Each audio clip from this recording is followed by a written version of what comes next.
All right. So we're going to surprise Zane. He doesn't know we're going live yet. We had an epic challenge getting this thing rolling. My computer did some technology stuff. So we spent the past 45 minutes getting it figured out. So when Zane comes back, everybody can surprise him. We're going to play some knockout for Zane. Get this show started, right? You're live, Zane. Hey, buddy. How are you? All right, we'll get it rolling like this.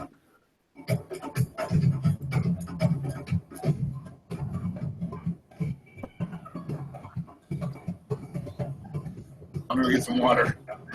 You got it. I'll be right here, man. You can check out Josh's artwork down here. I like it.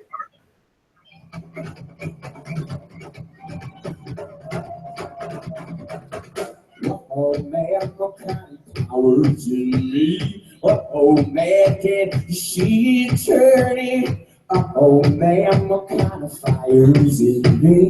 Oh man, can you see it burning? Oh man, I got some power in me.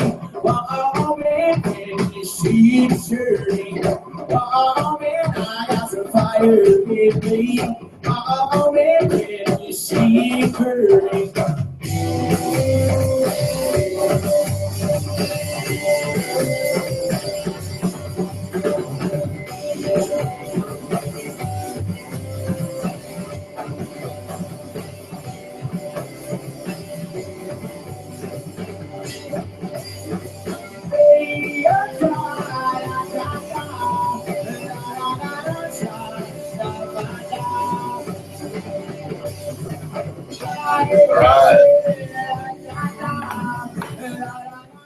All right, Big Zane. What's going Hey, buddy. on? How are you? How you doing? I'm great. You know, just worked through a major technical problem. So, which 2 years ago that wouldn't have happened, man. Just thrown in the towel. We don't throw in the towel anymore, right? That's right. We get after it. So yeah, I'm proud of that. We got this put together, and I'm really excited to have you here, Zane. You know, I've talked to you about you and your technology to a lot of people recently, and I'm really excited to get to incorporate your technology into the different projects that we've got going. And I'm excited for you to share a little bit about that. So for those people who are watching this for the hopping on either live or watching this replay, I want to give a shout out. I'm using a microphone that Russell Brunson gave me about 4 years ago. I was just wanting to get rolling into this internet marketing stuff, and I really believe that we have this golden opportunity to share powerful messages all over the planet. And yeah, there's stuff being sold here and there and stuff that maybe folks don't need. Heck, I buy some stuff I don't need. But there are a lot of powerful products and a lot of powerful people projecting and sharing their gifts. And so Russell gave me this Audio Technica mic that I'm working on. And I got to go see him yesterday. He shared some more stuff. So I want to give a shout out to Russell Brunson. He really gave me the tools and the opportunity to get this show going. And I'd like to also give a shout out to Mr. Michael Bledsoe of Barbell Shrugged. Michael has become a friend of mine over Facebook messages, Skypes, and phone calls, and genuinely become a friend. And I am grateful that he's given me the punch list, the checklist that he and his crew use for Barbell Shrugs podcast. For those of you who have not seen their setup, it's amazing. Go to Barbell Shrugged on YouTube, and you'll see the production value there. So I reached out to him and said, hey, brother, I need a little bit of assistance. And so he's got that checklist coming over, and I'm excited for that. So next time Zane's on, it's going to be gorgeous, you know. So I've got more shout outs. We'll save those for later. I'm just really grateful. Ultimately, I share that because, you know, I am because we are, I think, is a fabulous a statement. And it's certainly the truth for me. Zane and I have had some long conversations about things that matter, you know, things that people don't necessarily get to see on Facebook. Everybody puts up the candy-coated, you know, emojis and the posts that life is cupcakes and ding-dongs. And sometimes it is, and sometimes it sucks. It's just the way it is. And anybody who doesn't share that is lying to you. And so I'm excited to get to turn this over to Zane. And first of all, Zane, can you share a little bit with folks who you are and what it is that what you've created? Sure. Yeah. So Zane, and I live out here on the East Coast, out here in Durham, North Carolina. So it was interesting. 2 years ago, my best friend, who I've known since 10th grade, since I was 15, 16 years old, came to me about 2 years ago. He said, "Hey, you want to start a business?" I said, "Sure, that sounds awesome, man. That sounds great." We were looking at what I was looking at doing was one of two things. One of them was to start a teaching business, right? Teach people how to read Greek. Start a coaching business, and so we started this Greek business thing, and I worked on it for about 6 to 8 weeks, and it wasn't going anywhere. Didn't work, and I recognized, all right, I'm not really that interested in this, so let's do coaching. And then everything rolled up into what we have here with NeuroWave 2 years later. And I'm really excited to share it because I found something that helps people on a very fundamental level. When I started coaching a little over 10 years ago, one of the things that I noticed that it was very frustrating people I was coaching. And it wasn't just people I was watching, other people go through different programs. They would read books on whatever it was that they were trying to change about themselves. It was their personal development, their health and wellness, their relationships, their money, leadership skills, selling skills, whatever it was that they wanted engaging in. They would go to these workshops, take these classes, read these books, spend time and money educating themselves, and they would come back and hit the ground running. But then 6 weeks later, slipping 8 weeks, 10 weeks, 12 weeks. People would just I would observe people, myself included, naturally gravitate back to where we started. For me, man, I thought we're all wasting a lot of time and money, and I want to figure out how to fix that. Because seeing the other side of the door back and losing that light is frustrating for people. And so I dug in and we figured out a way to stop that backsliding and help people create results that stick. And that came through, during my graduate work when I was reading on the brain and looking at how people grow and develop, how people's brains grow and develop. I dug into learning theory. I dug into adult learning theory in particular. Got into neuroscience and really started digging into that. And figured out some things, which we can talk about here later on. Figured out some stuff about the brain that was really exciting for me because it was we unlocked some secrets to help people in their lives and get to the other side, walk through that door, get to the other side, and create changes that actually stick. And that's what, because then you've created a new basement in life, right? Where you don't go beyond that, underneath that, and you can keep moving forward. And that's what I'm really excited about sharing with people is how to change whatever element of your life you're looking to change. It's exciting stuff. Brother, you so I'm still kind of stuck on the fact that you guys were teaching Greek. Is that right? That's right. Yeah, I started with Greek. Are you speaking Greek? So that's awesome, man. So yeah. It's kind of like location, and looking for a need in the marketplace name. So I don't know if you really researched that prior to teaching Greek. No, that's why it was such a short stint. It lasted such a short time. And I'm like, no, man, this isn't going to work. Let's do coaching because that's your way to get you through that business failure. That's absolutely. Yeah. Yeah, you're right. Absolutely right. Well, that's one of the things I think is important for people to understand. The fear of failure thing. If you're going to be an entrepreneur, you better get used to that stuff. It's just failure is part of the process, and it looks different as you navigate. And I know that, like for our company, you have brought your technology here to help people not only move through those failures quicker, to eliminate any unnecessary failures.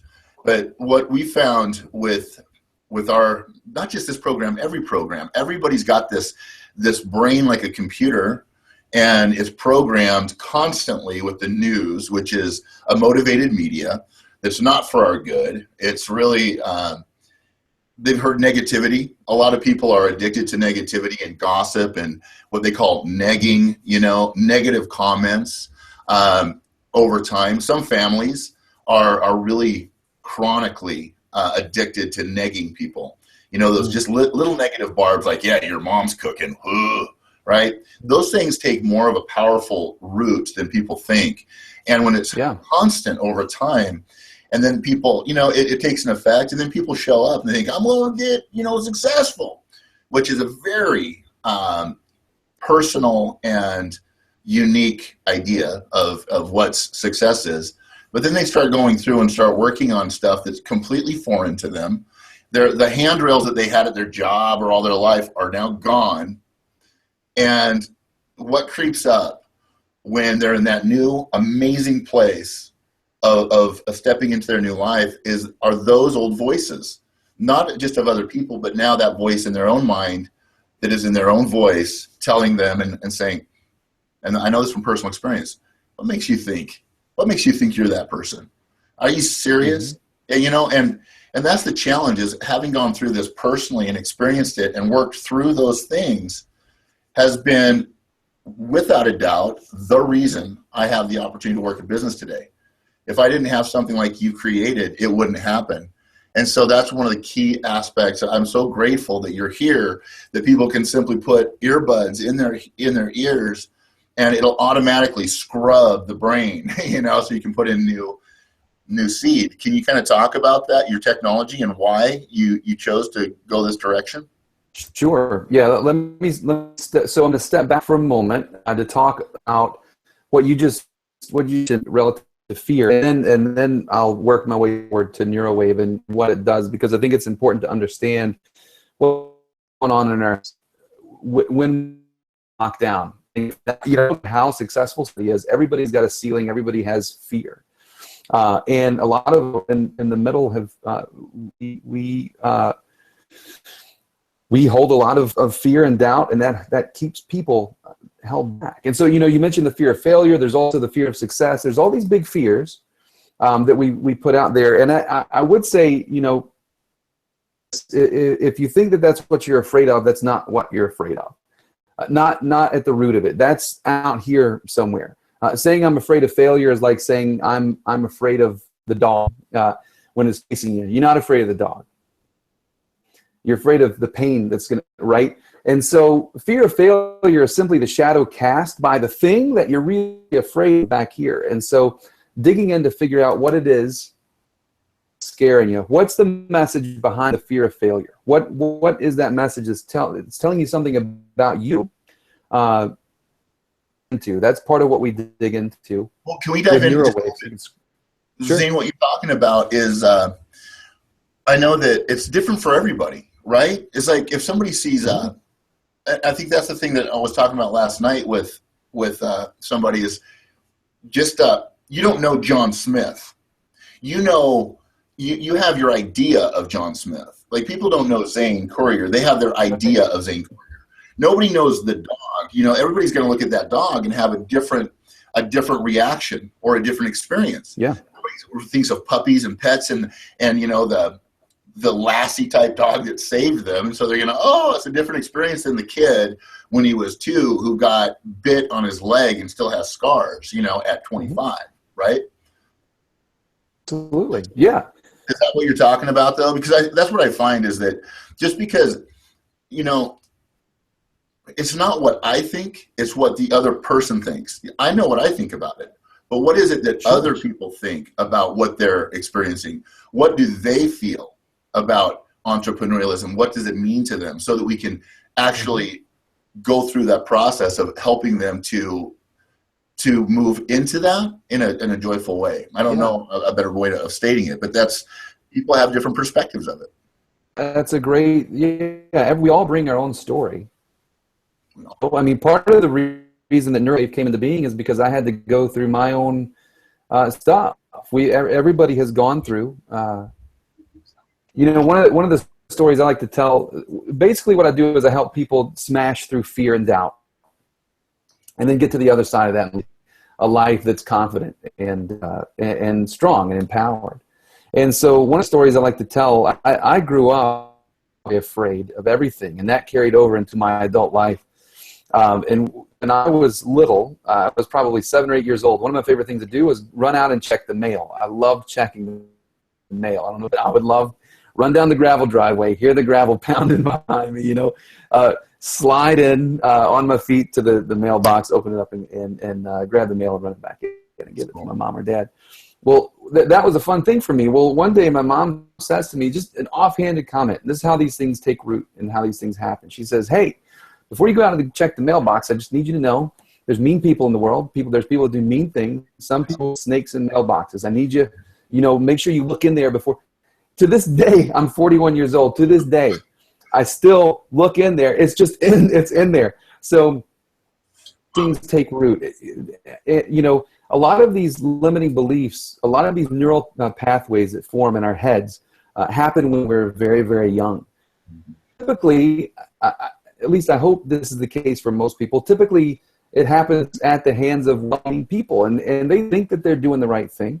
They're doing the best they can, but they put stuff in our heads where they tell us what we can't do, who we are, who we're not, what we can do, what our limits are, and we begin to develop pathways in our brains, and these ideas become objectively true to us. We perceive them as objective truth when they really aren't, because we all get to pick who we are and what we want to do with our lives and who we want to be. These pathways become like roads over the course, become self-fulfilling prophecies. If you were trained when you were little to believe that you're not lovable, or that relationships are painful because maybe you saw people who are important to you go through some painful things, then comes into your life, if you don't change that, no matter who comes into your life, will gravitate toward what the pathway is doing, because your beliefs, and your beliefs become your actions become your results. So if the belief is relationships are painful, or I'm not lovable, you're going to make sure that the person's doing in your life, maybe he or she is amazing.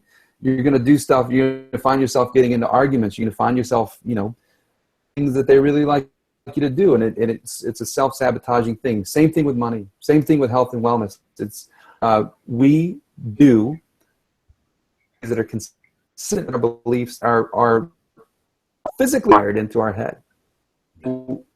Physically wired. Bad news if you got bad wiring, right? Because it's like you're on a road, you're driving down a road, it's got potholes and there's traffic jams and there's lane closures and there's no awesome coffee places to stop off and get a good cup of coffee, right? It's awful. You're in hell. And no coffee, you're in hell.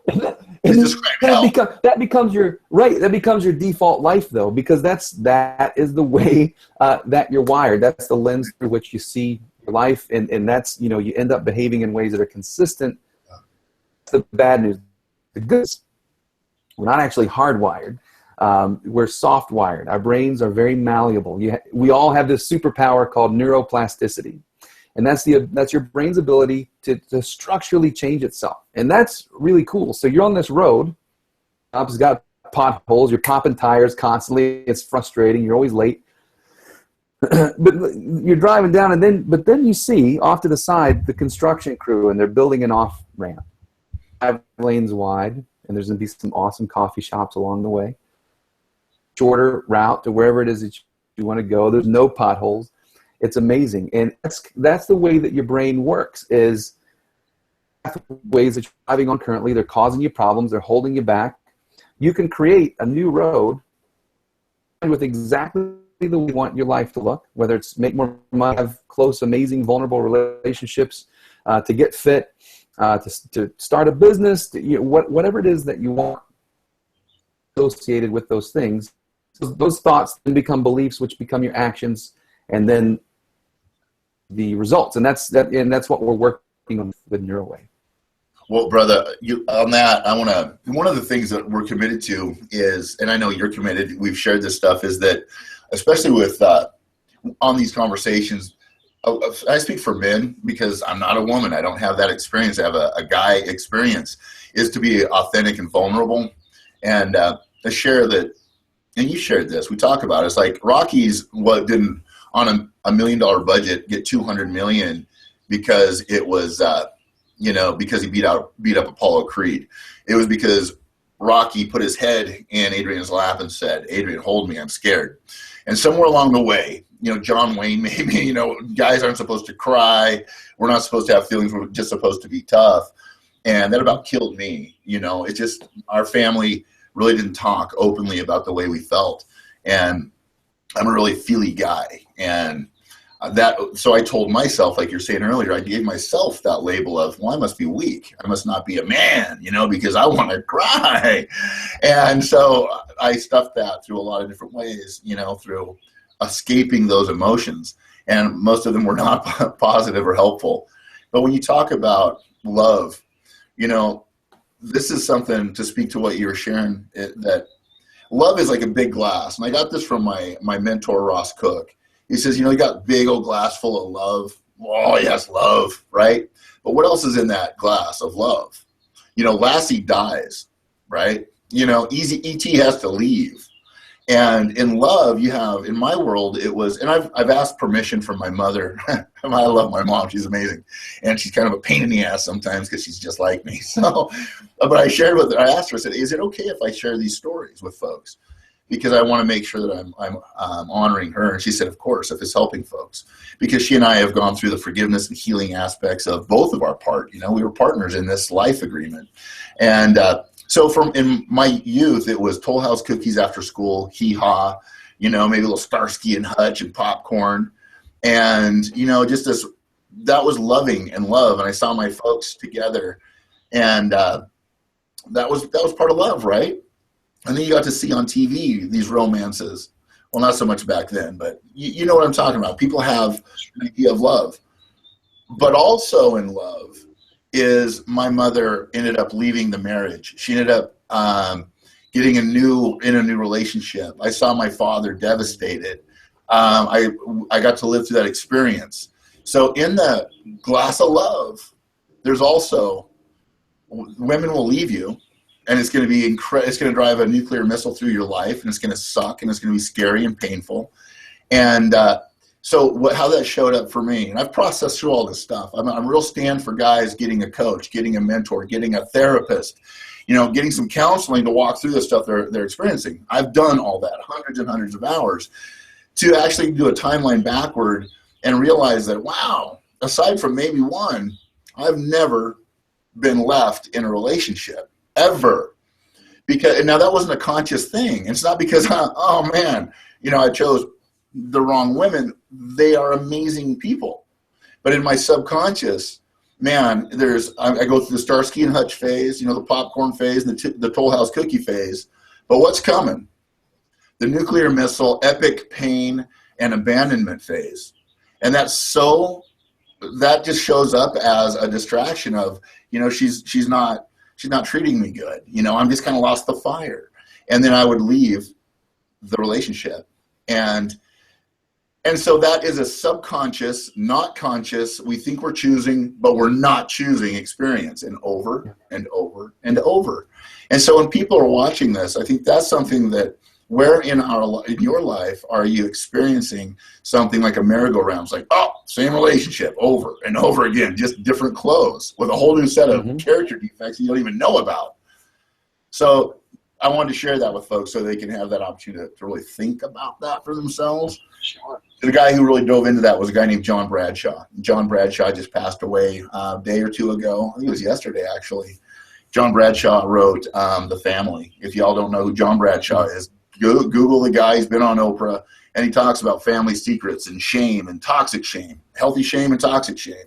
So anyway, back to you, Zane, on that point. I really admire what you're talking about and how things can shift. Love can be love up to a point where all of a sudden it has a whole new meaning. You know what I mean? Right. Absolutely. Absolutely. You pointed out, it's if you look at your pattern or where you're being held back, you'll see where failure points are, and you develop those patterns. And that what's unfortunate is your beliefs become self-fulfilling prophecies, which they're reinforced by failures or pain in your life, which reinforces the belief.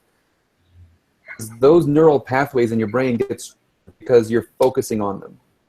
And whatever it is that we focus on, and neuroscience teaches us, I mean, you become things in your head. They become real pathways. So as you focus on things, those pathways get stronger. Yeah. What else happens? Now, this can be negative if you're ignoring, but the things if you're ignoring good things in your life, those pathways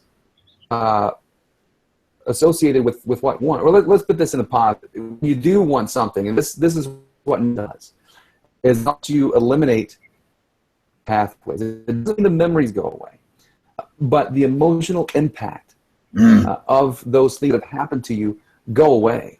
Yeah. And what you want, it take you through a neural transformational process. And what that does is you associate what you want with good feelings, which releases dopamine into your blood, which, as you're focusing on certain things, it thickens those pathways associated with the life that you want to live. And a thick pathway is a good thing because you're more likely to go down that road, and that becomes your new default life. Now, we also have these magical little things in our head, microglial cells, and they're pruning tools, basically, in our brains. We all have there's a protein in your brain called C1q, and that serves as a marker. It's synapses that aren't being used very often. So when you shift your focus away from the stuff that's going wrong in life, it's on what you want, and you thicken those pathways. Those microglial cells will look for this C1q protein that attaches itself to synapses that aren't being used. It's a marker. And the microglial cells come in and they go, okay, these synapses aren't being used anymore. It trims them up. It prunes those synapses so that, which is a good thing, because then the old patterns of belief, those go away, because you're fundamentally changing the way your brain, you're fundamentally changes in your brain, which fundamentally changes your life. And it's all about shifting that perspective. You can think of two people standing on the edge of a precipice. They're looking down. It's thousands of feet to the floor. A bird, let's say an eagle, soar up in the sky there. Two people.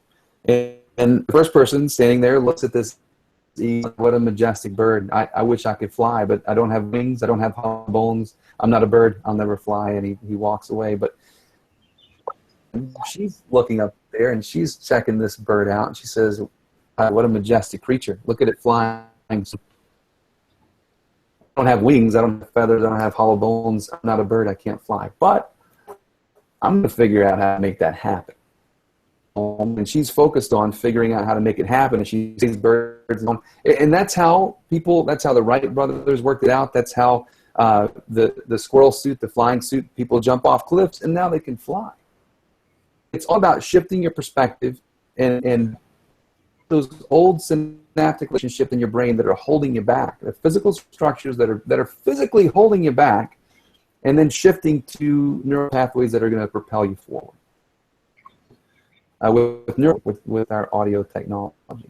Dude, I love it, Zane, and I love your descriptive pictures. Because it's I think we can touch on that too here coming up. Is that this is stuff that is it's changeable, it's workable, and there are ways to compress the time frames to where this doesn't have to take years and years and years. No, it's about taking that next right step, and technology such as yours has really advanced the ball far enough now to where you can have things compressed really, really quickly.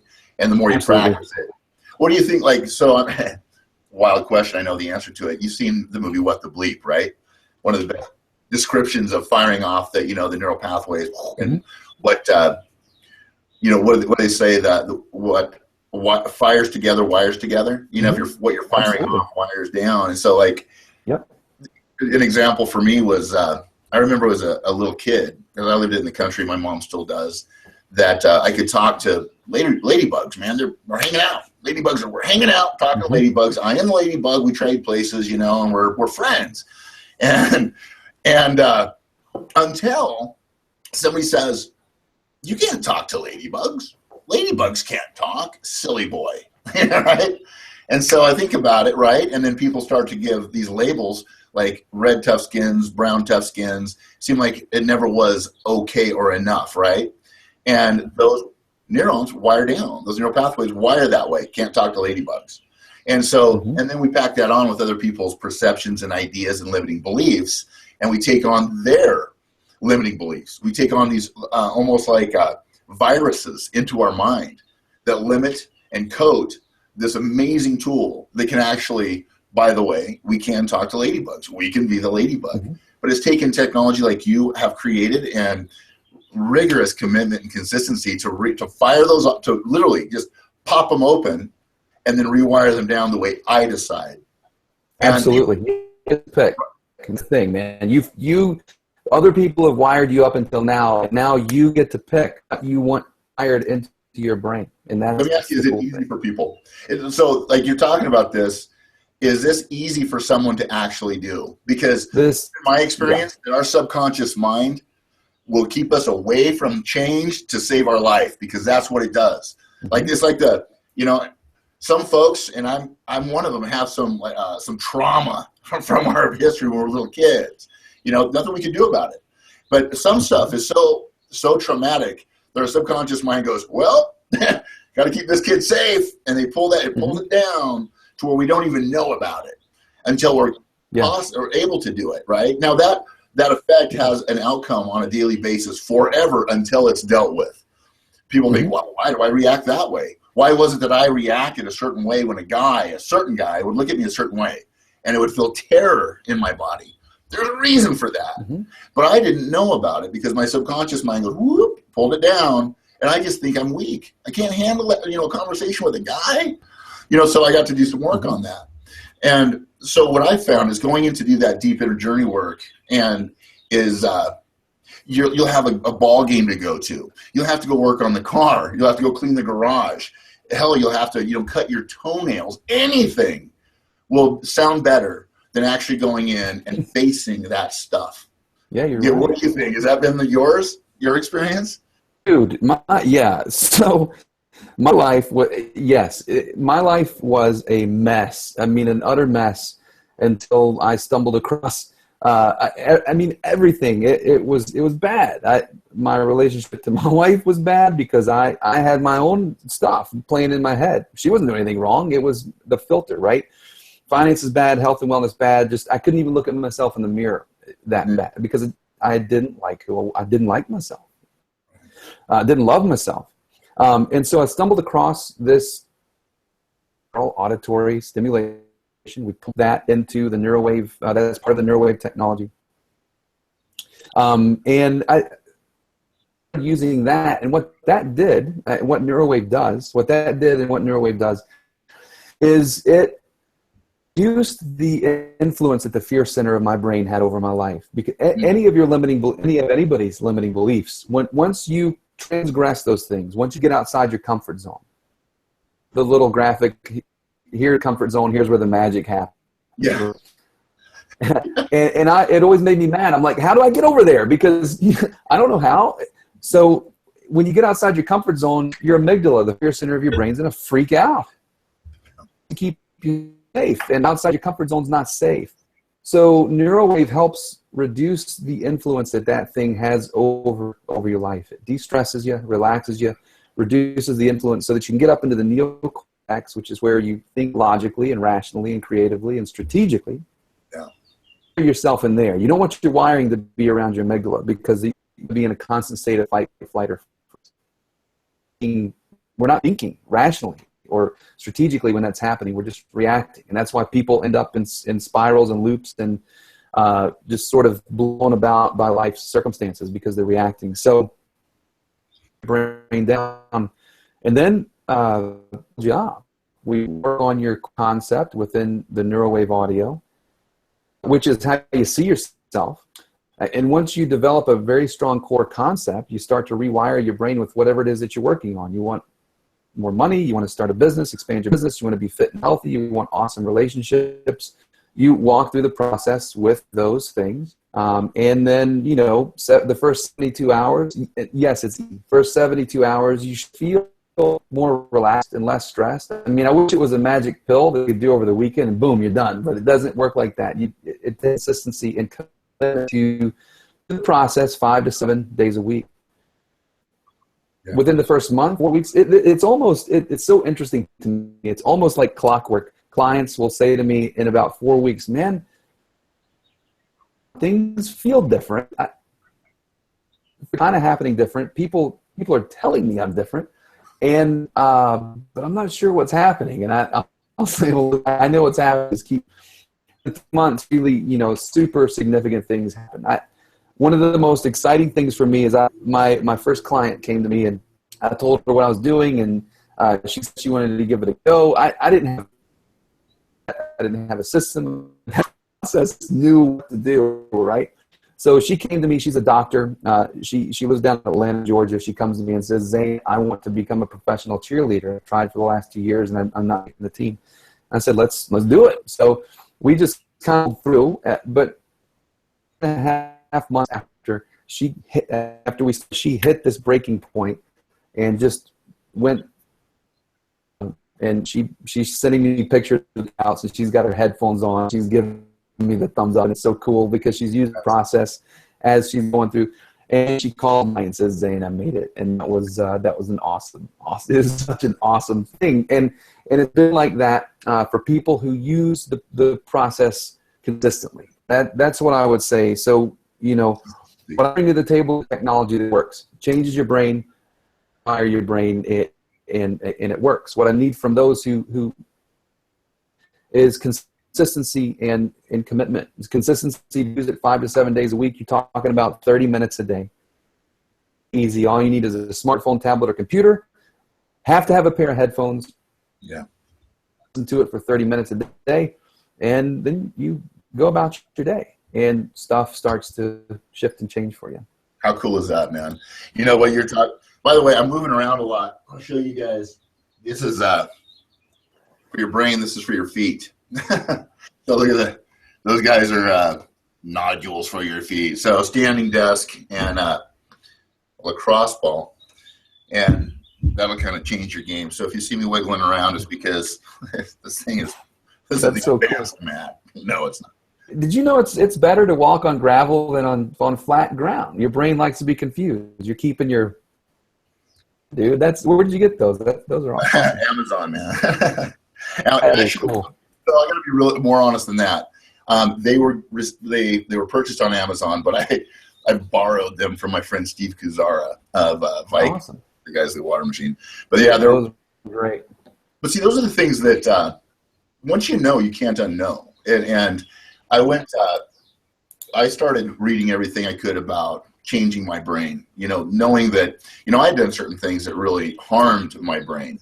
And thank God for neuroplasticity. Thank God I saw that guy with an entire hemisphere that was collapsed from a brain disease or an injury. And he was operating, a functional life with half of a brain, literally. And people can Google that. Mm-hmm. So if they're concerned that they're losing their memory or that they've just done too much damage, mm-hmm.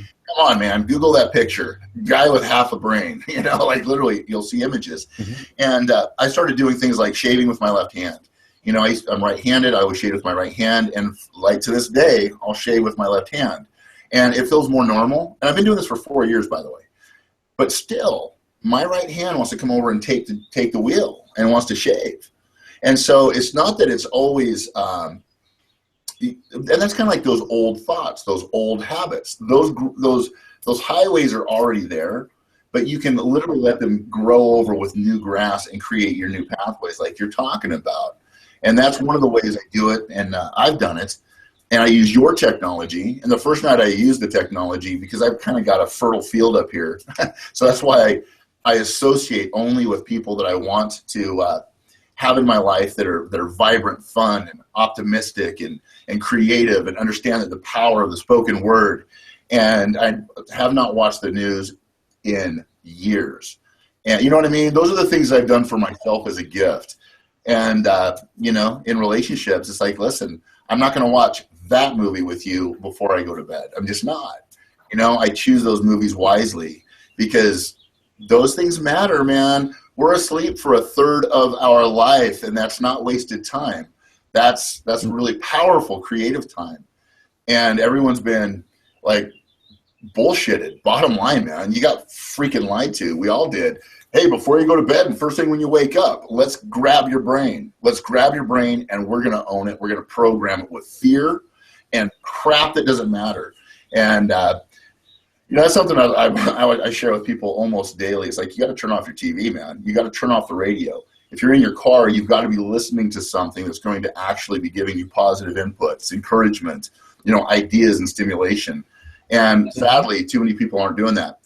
But what's really cool is I'm really noticing a massive movement toward technologies like you've got, Zane, and guys like this, Stephen Kotler. I don't know if you guys know this, Rise of Superman. Great book. You can get it on audiobook too.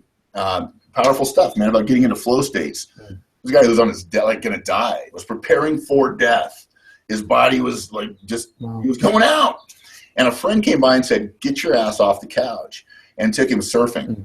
This is a guy who's but he's like, he mustered the mojo to go out on a surfboard for a day.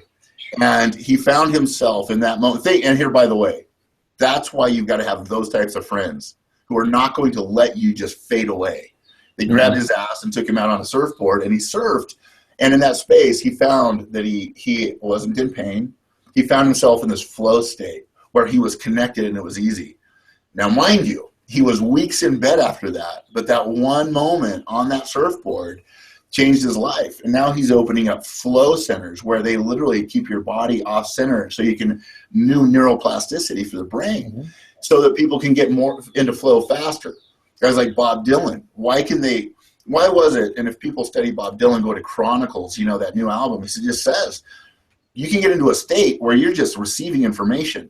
Why was it Neil Young and Bob Dylan could write lyrics about things that they have had to have had at least 80 years of life experience, but they were 24? That's flow. That's why artists are so connected, is they're truly working that mind. And for me, and I want to hand this back to you because I've got a question for you, is that, we were told, we used to imagine, right? We used to make believe. We used to do stuff that, with our minds and pretend like we were flying or we're Superman. And then we get told to get real, right? When we're little kids, it's like, come on, you can walk. You can walk. Come on, you can talk. And then you get to school and they say, sit down and shut up. And it's almost as if that's when the game is over for most people and they become these robots.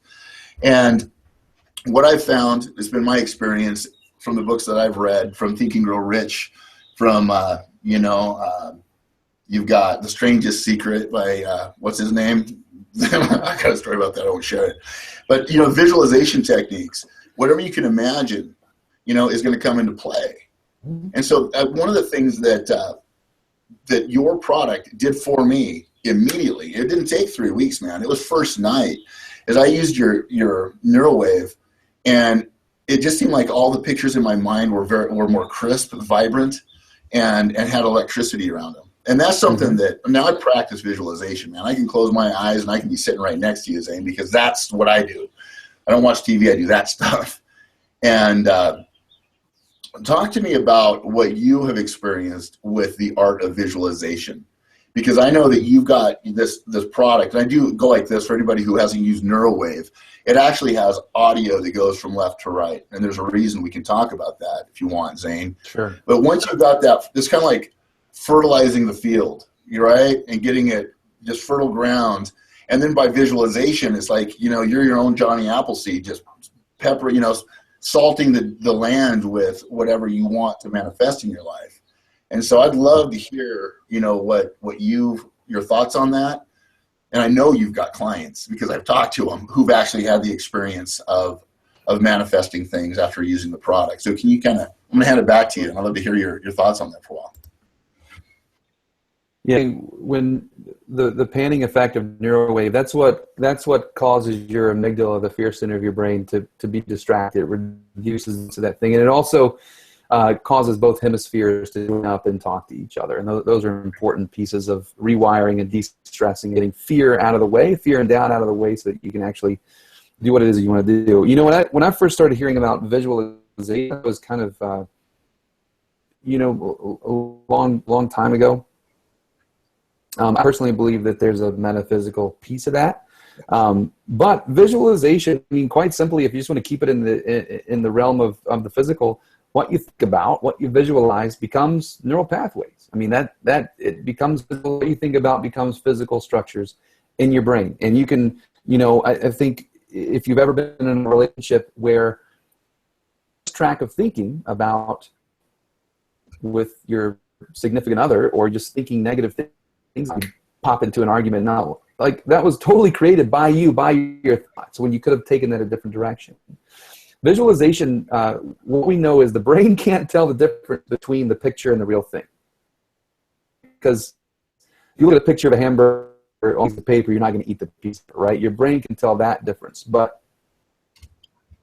the reactions, the part of your brain that sees things in reality, the same part of the brain lights up when you see an image or representation of that thing. So that's why you can look at a picture of your family and feel happiness and feel love. Your brain is reacting to that image. It's just a piece of paper, or it's just a digitized image on your screen. That's why you can go to a horror movie, into the armrest, your heart speeds up and your stomach tightens, because your brain is reacting to what it's seeing, and you're developing pathways. And I second what you said about, you know, not watching the news. If you're constantly watching the news and being fed fear, you are wiring yourself in and around your amygdala, and you're going to develop fear states over the course of your days and your life, and that stuff will make you sick. It makes you physically sick. So yeah, when you visualize what you want, yeah. Well, like on that note, do you mind if I walk people through something that this was to prove that point that you're saying? I think right now, right here, people actually take the time and actually will go through this exercise. We can give you a perfect example of how what you visualize actually has a physiological effect. And it works 100% of the time. And so anybody who's watching right now, if you'll just close your eyes for just a second and listen to this visualization, and imagine yourself in your kitchen, and you wake up, you go in, you open up your refrigerator door. So you open up your refrigerator door and you go to the crisper and you pull out a fresh, ripe lemon. Now, when you feel the lemon in your hand, you can feel the dimples, kind of got that waxy feeling around the lemon. And take that lemon now, you take it to your counter, put it on the counter, and you reach in your silverware drawer and you pull out a knife, right? And you feel the knife in your hand. What kind of knife is it? Has it got a wood handle? Okay, you take that knife and you caress that lemon with one hand, and you take the knife and you slice that lemon open. You can feel the pressure. And in a visualization, you feel that? Can you feel the lemon in your hand? And you slice open that lemon. Now, take half that lemon and put it up to your nose. You take it, smell the lemon. You smell the citrusy, that really crisp, fresh smell of the lemon. You feel the lemon in your hand. Now, put that lemon up to your mouth. Open your mouth and bite into the lemon. You feel the juices flowing around your tongue, on your tongue. That tastes like a lemon, doesn't it? Now, so as I'm walking people through that visualization's over. For those of you who actually participated, did you not get a physiological response in your mouth right here? Did your tongue not feel that zippy, zesty, lemony response of actually biting into a lemon, right? So did that happen for you, Zane? Oh yeah, I love that example. It happens for me. You know, you can do the same thing if you're having a bad day. You can close your eyes and visualize somebody you love and care about, and just visualize them smiling, and that fires your mirror neurons, which, you know, helps you feel empathy toward the and you'll start to smile and feel better. And the more you practice it, the better you're going to get, because you're going to strengthen those pathways. Yeah, that's such a cool, that lemon example is such a cool thing. I love that. Dude, this might be a long, we're going to have to do a part 2, okay? So promise me. Yeah, I've got so much I want to. Because you just said something that is really powerful that I think, you know, people think they've got to have a ton of money. They've got to have, you know, be Mother Teresa to go change the world. But you just said something that I think is so profound, that is, people have mirror neurons, right? And when people say sometimes the kindest thing you can do for another is just give them a smile. And I'm past that place where I used to see somebody, I would smile at them and they wouldn't smile back. I had Mr. Nice Guy syndrome. I was doing that for reciprocity. I needed for them to like me. Now I'm present enough to where when I smile at somebody and they don't smile back, I go, I wonder what's going on with them. And then I'm kinder to them, you know, and because they're actually getting a benefit from just being smiled at. Can you explain to folks like how that works and what mirror neurons do and why just smiling at somebody gives them a benefit, like a physical and an emotional lift? Sure.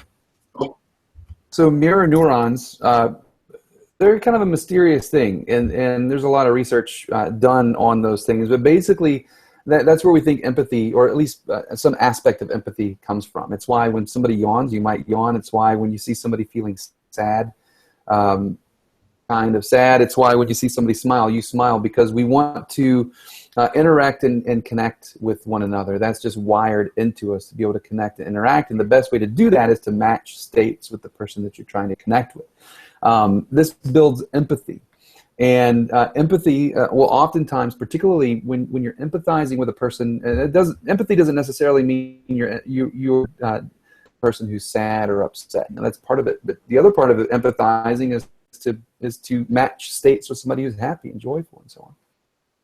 If you can cheer somebody up by smiling and get their mirror neurons firing and they smile, what you're going to do, just at a physiological level, like not an awesome thing to do, and you're bettering the human race by doing it, but just at a physiological level, they have dopamine and serotonin now flying through their body. You do too. You feel happier, and you kind of pass this happiness along, because that person now is going to go out and be more likely to do something good for somebody else. So that's, when I tell, when I practice gratitude, and there's, a lot of different ways to do that. But, if you're having a hard time on a particular day, go out and be the reason as the occasion to feel grateful, right? Make somebody else smile, and then you're affecting somebody's life, and that's just going to lift. It's going to lift your mood in there. It's cool. I love that. You're hitting on something that in 12-step programs, they talk about. If you break down the 12 steps into the original, there's 3. And it's and this is everybody's got a personal relationship with their higher power. And that's what I love about the 12-step programs is, it's as our understanding. And some people say, no, it's this way. Okay, it's cool. But the 12 steps were boiled down into 3, which were trust God, clean house, help others. Trust God, clean house, help others. Trust God, trust that it is all divinely guided and that there are answers. Clean house, take care of those things that that we have caused, especially harm to others, and help others. And I think that's really along the lines of what you're talking about with those mirror neurons and just getting out of ourselves, serving other folks. A lot of people feel isolated. I know we all did our push-ups today for the awareness of 22 veterans a day committing suicide. Those are individuals who, God damn it, they've done their job, and they're feeling isolated. They're feeling alone and disconnected. And so, getting them out when they're at that level to go out and actually serve on others, it'll be a blessing. But a lot of those folks are not going to leave the house. They can't leave their skull because they're locked inside that. So there is an opportunity for others to go and serve on them, bring them some food, bring them a smile, just check on folks. If you know that somebody who's having a hard time, sometimes there are folks who are so locked down that it's not, they say, well, they don't ever show up. There's a reason for that, and it's something that people who don't understand depression, have never experienced true depression, cannot. It's kind of like having children. Those people who say, oh, come on, yeah, I got kids, drop them off with a babysitter.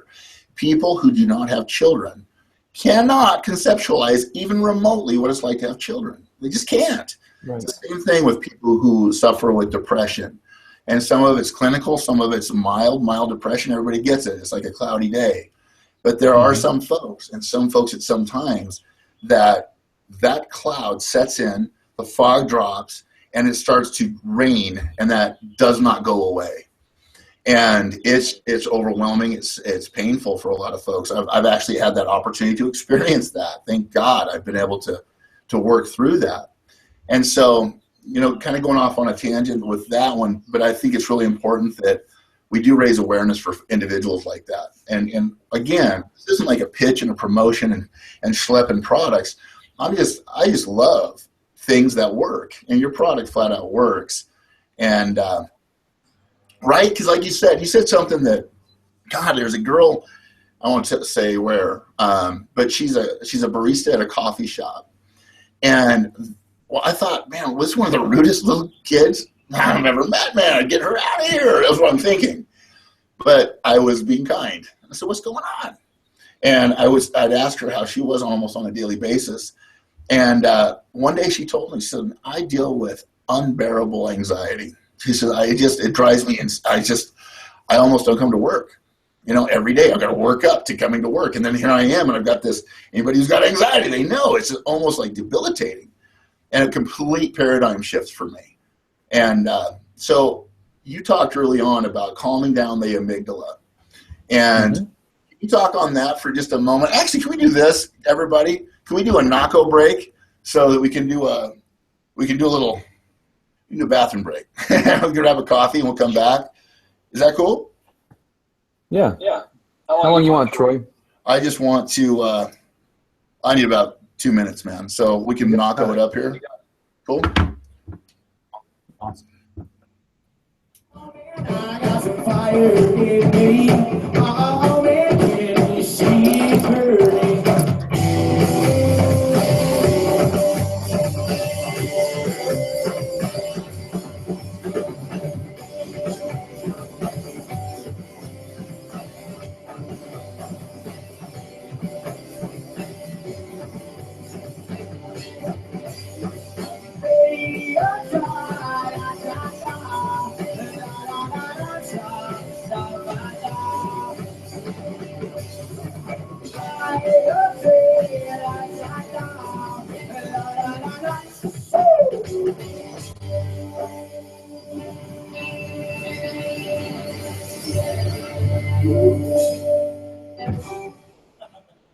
All right.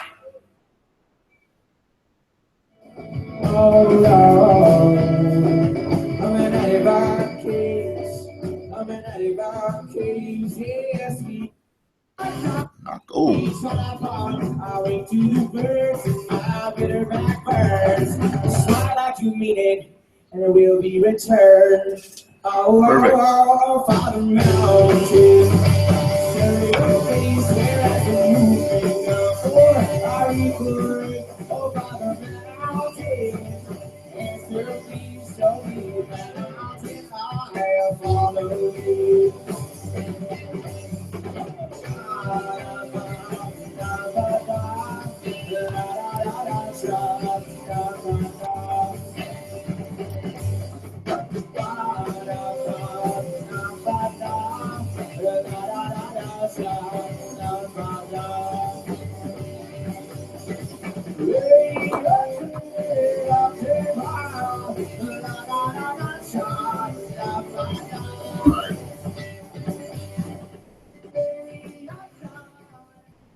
All right, brother man. Let me shut this window so we don't hear the neighbor mowers loud.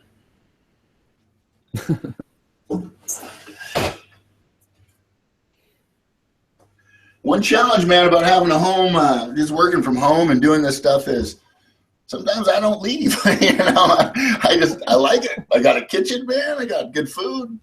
Got a gym that I can walk to. Right? I get to hang out with you, brother.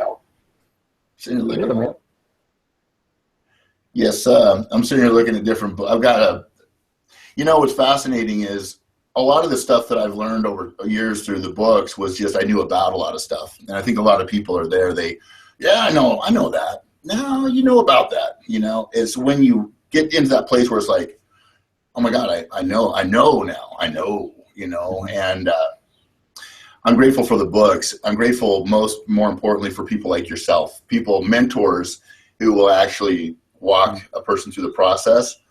And I know, by the way, Zane, dude, you look so much like Wayne Dyer. I mean, that's a total compliment. I love that guy, man. I love Wayne Dyer. Yeah, thanks. Yeah, it's a loss, but you know he's not gone. Power of Intention, man, gone through that many, many times. In fact, listened to it yesterday. You're reminding myself, I just want to feel good. My job is to feel good, to feel God. You know, that's it. You know, everything else is a mind. I mess with my own mind. So But yeah, that's one of the things that having mentors in my life like yourself, I call anybody who's a friend in my life is a mentor. I know we coach one another, but I'm always there to learn from people. And I remember when you and I first, actually the second time we met and I sat next to you, and it was just one of those things that like literally was like, the hell just happened? What the hell just happened, man? Like somebody Mickey'd my drink with a calm drink. It's like I just felt calm. And I find that really amazing because that doesn't happen just by accident. I know you do a lot of work. I also know that you probably came into the game a little more tuned in than most, but you've gone and taken that to another level. How? Just by being in your presence literally can make people feel better. I know it's probably not all the time. Sometimes you get wrapped around the axle and it's kind of a repelling, but I know that 99% of the time you just have this real calming energy about you. And can you talk about your personal practice, what you do, how you work out that muscle of serenity and rewire your brain? Sure. Yeah. It goes all the way back to 4.5 years ago, I think, something like that, when I first started using bilateral auditory stimulation. And that's not Neurowave, but it's part of it. And then, Neurowave came out of that. And so I use Neurowave every night. I shouldn't say every night. Most nights. Some nights most nights I'll use it. And pretty calm. I mean, I'm a calm guy to begin with. I've always been pretty chilled out, but that keeps me calm. I mentioned that I used to be afraid all the time, and I was. Like, as a little kid, I was afraid. Developed into an adult that was afraid. I just developed a really, really good mask to hide behind so that didn't show, right? Because men aren't supposed to be afraid. But so I had a lot of work to do. So I just worked on pruning those old pathways that were associated with what I was afraid of, and just went through each area of life: relationships, money, business, wellness, personal development. And then, as you level up, you circle back through, because when you expand your comfort zone, some room to play. But if you continue to progress, you're going to get to that edge, cross through, and I have the same structure that anybody else does, so that amygdala fires off when I get outside the comfort zone, and then I know what it feels like now. I know, all right, that off in this area of my life, it's time to do some work here, get everything expanded out again, so that I don't get crippled by fear. So really, it's meditation. Yeah. It's exercise, getting outside and walking. It's turning off the news. I'll tell you this, I can do it, anybody can do it, because I grew up in a house, and most of my adult life, the TV would be on. Even if I wasn't watching it, I would make sure it was on in the background, because that has comforted me. So if I can do it, anybody can do it. I shut that thing down, and I'm very intentional about what I put into my head, so that get taken off on little rabbit trails with what I'm thinking about, and so that I don't react to stuff that need to be reacted to. Right. And it's all about mastering your mind. And that's, when you can master your mind, then you've mastered your life. It's not about all the stuff. This is the last thing I'll say to that question, Troy. What I used to do, I used to think if I wanted my relationships to be better, I needed to read the books, I needed to communicate better, I needed to be more present, I needed to be more focused on my wife's needs. If I wanted more friends, I needed, to go out and seek friends. If I wanted more money, I need to do certain things with my body. And that's true.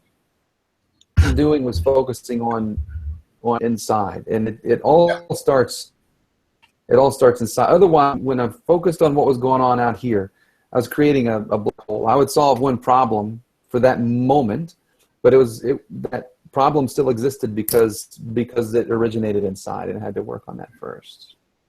Brother, that's so powerful. I'm so grateful to get that. I started doing this just because it gives me the opportunity to talk to really smart people and cool people and share stuff that, conversations that don't happen like at the sports bar typically. Nothing against those, man. I mean, I enjoy my buddies and different groups of folks, I find myself now gravitating almost 100% with people like yourself. And I was talking to Tom Burrell, and he's a good friend with E. Patrick, and I just met E. Patrick. He was the former health and wellness director for the Los Angeles Lakers, a really phenomenal guy.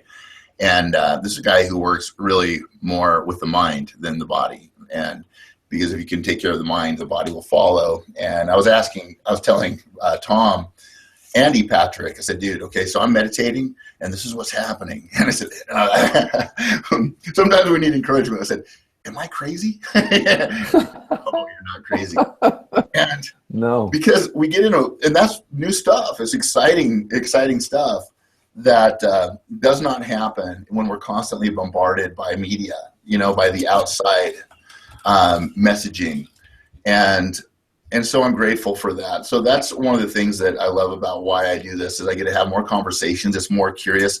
I literally feel like now I'm in an exploratory phase of my life where there are no handrails. It's truly just a map. The map is by journeying in, and the answers are always there. I don't necessarily get to see too far, but I get to know exactly what my next right steps are, and it's wonderful.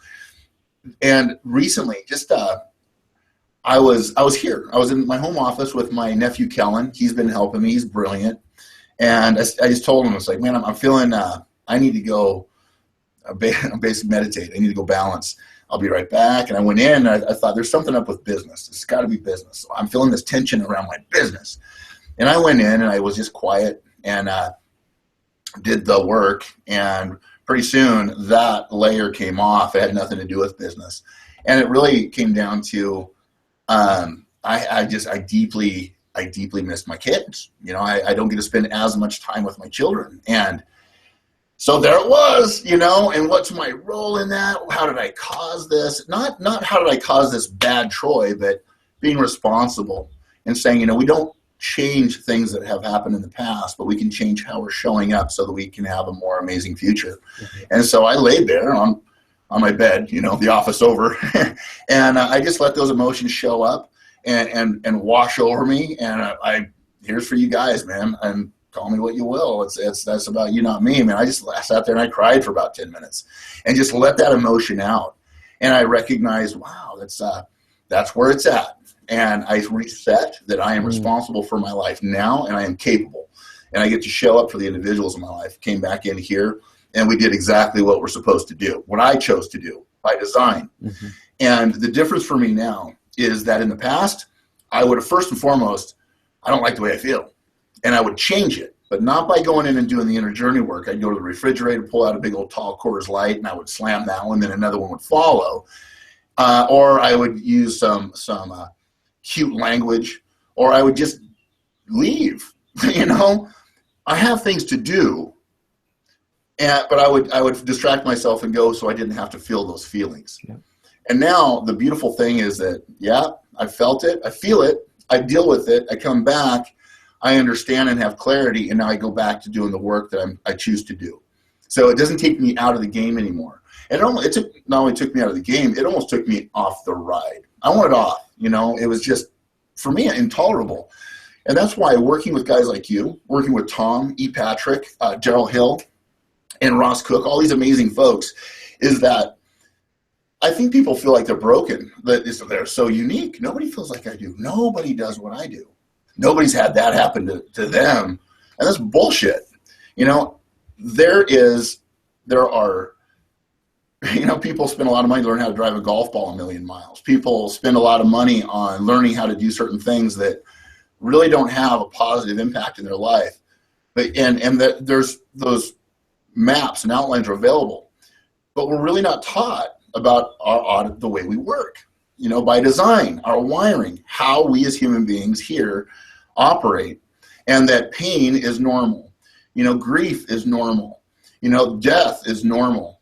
We celebrate all the births in the world, right? Oh, babies everywhere. But how often do we really see funerals? We like to hide that stuff. It's like it doesn't happen. And that's marketing. It's bullshit. It's an ebb and flow. And I think that that's what's so cool about what's happening in the world today is people are getting reminded that life is hard. Life has pain in it. And life has easy It has smooth sailing. It has joy. It's got births. It's got deaths. It's a life. And when we try to anesthetize ourselves from the reality of those emotions, and like you talked about, thoughts, feelings, actions, we just go back to the cause. It's not a blame thing. It's just where it started. Oh, that's where it started. You know, it happened then. Now I get to deal with it. I get to work on it or not. And I think this might be a close area for us to wrap this up. And then we'll schedule our next one, Zane, is here's the thing that got really cool. Sarah Donnelly was a mentor of mine, and she's transitioned since then. And man, I think about her every single day. Angela and I spent hundreds of hours working with her because we wanted to help our marriage. We wanted to be better parents, better in relationship.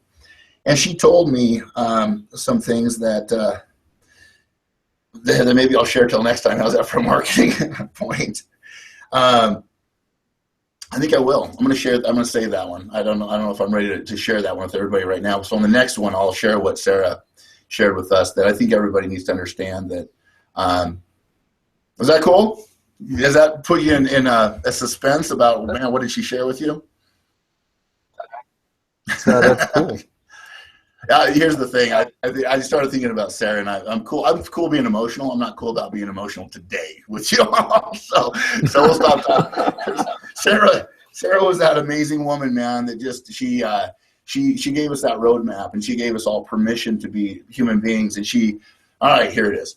And so she was able to share with us. It's like, listen, what happened to all of us?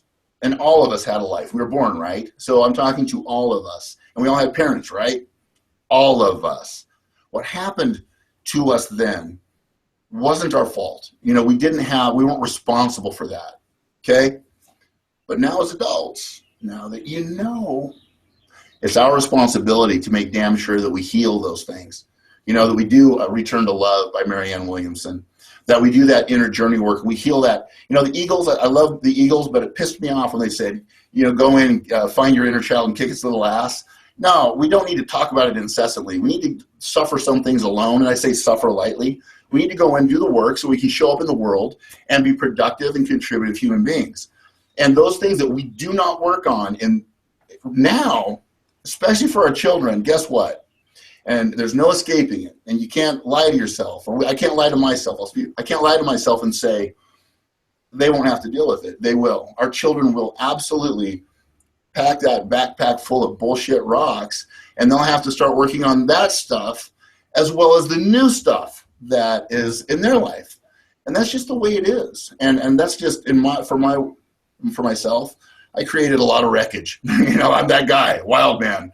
And I am absolutely responsible. I am capable, and I'm committed to consistently doing that work on myself and providing environments for my children, for my friends and family, and for other people's communities to have access to these tools that, God damn it, they need to be out there. They need to be there everywhere. So when people finally have the courage to quit the BS gossip, the BS self-loathing, the BS distractions in all its many forms, overeating, drinking, drugs, sex, all that stuff, when they finally have the courage to quit that stuff and let go of those familiar but painful handrails and go, I want some help, that we have that environment, you know, virtually, online, as well as physical locations all over the planet. And, you know, we're taking those first steps, Zane. I know you and I have had these conversations about where we're headed with this. And, you know, you got to start with what you have right where you're at. And I'm grateful that you're on this journey. So with that said, can you kind of share like I think it's important for people to understand where you're going with this, what your big intention is. It's not just to put headphones in everybody's ears. What is it you're doing? So my change somebody's life. When I started this business, I started it because I want to help people. And what I know is if we can change one person's life, then you can change a family. And then it from there. And that's really what I'm all about, man. So, you know, I wanted to create where people could interact level if they wanted, and that's neurowave. That's putting headphones in your ears and going through the process, and it works.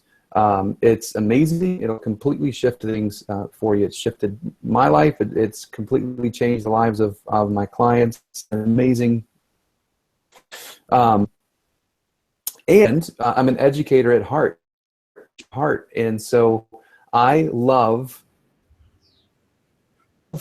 teaching people in groups, but what I love most of all is one-on-one work with somebody where, you know, we can dig into what is going on with you. What is your unique situation? What is it that you're facing? What is it that's going on in your head? What are you really afraid of? On your back.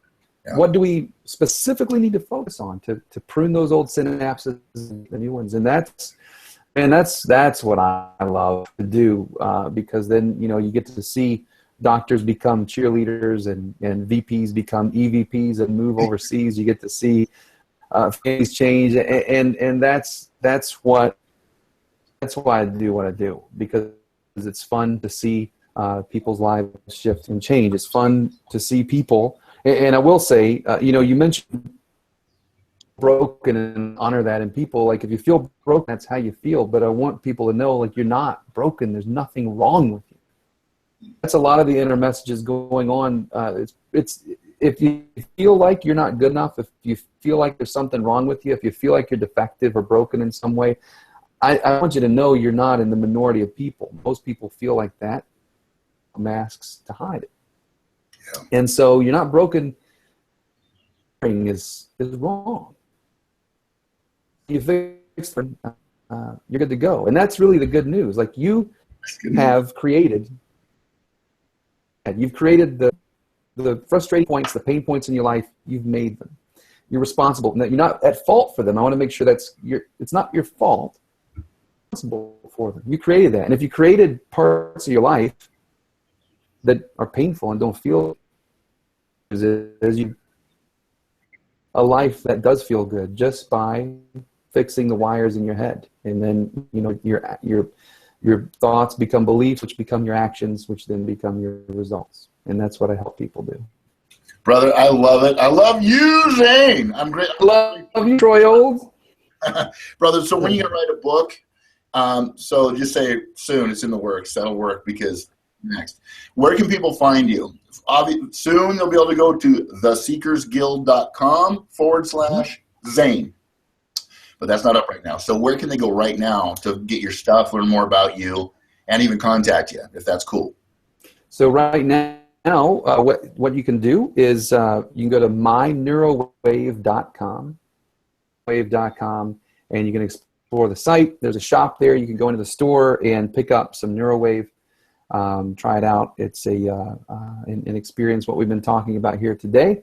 There's an area for coaching. If you want to apply for the coaching program, you can do that there. You can download the application and send it to us. Or just for this group here, you can contact me at zane@myneuro.com, and I'll be happy to, you know, talk to you, chat with you, and, you know, see if you're a fit for us, we're a fit for you, and see how we can help you.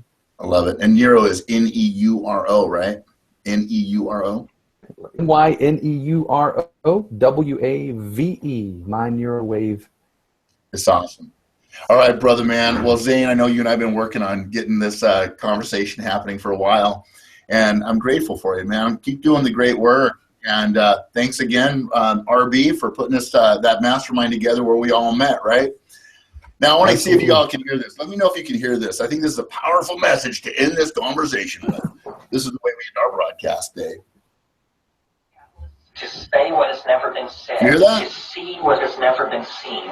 To draw, paint, sing, sculpt, dance, and act. All right. What has never before been done.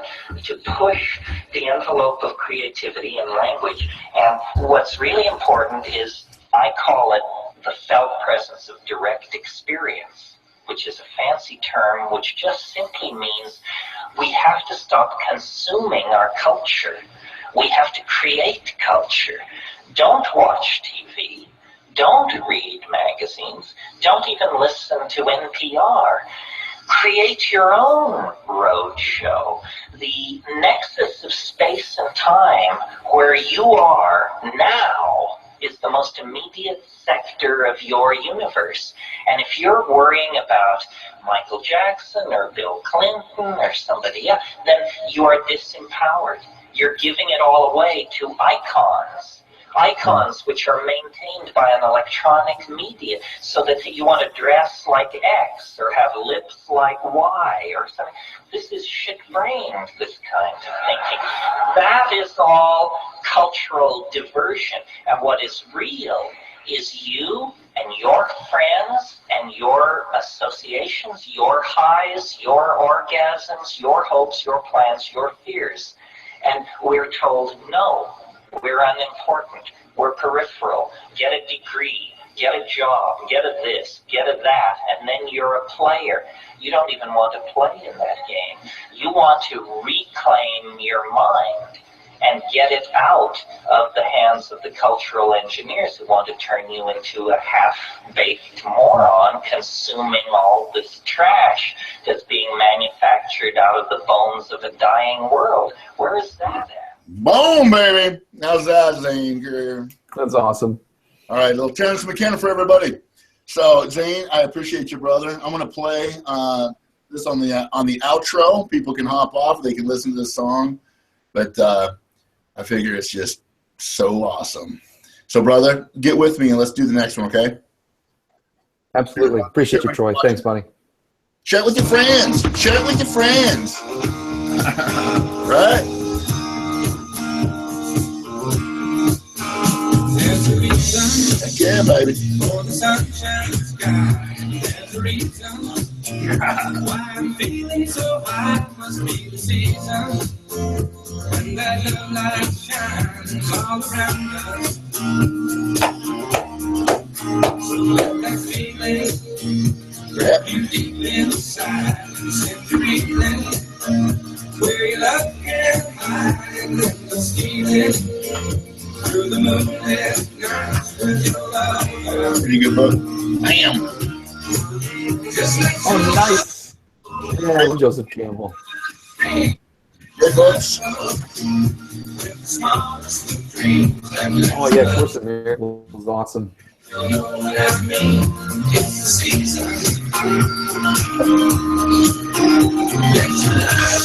right, brother, man. See you, man. Have a great day. Catch you later, buddy. Yeah, man. You Wrap too. her up, baby. Everybody have a kick-ass day. All right, buddy. Go have fun. You too. I'll see you soon. All right, buddy. All right, bro. Bye.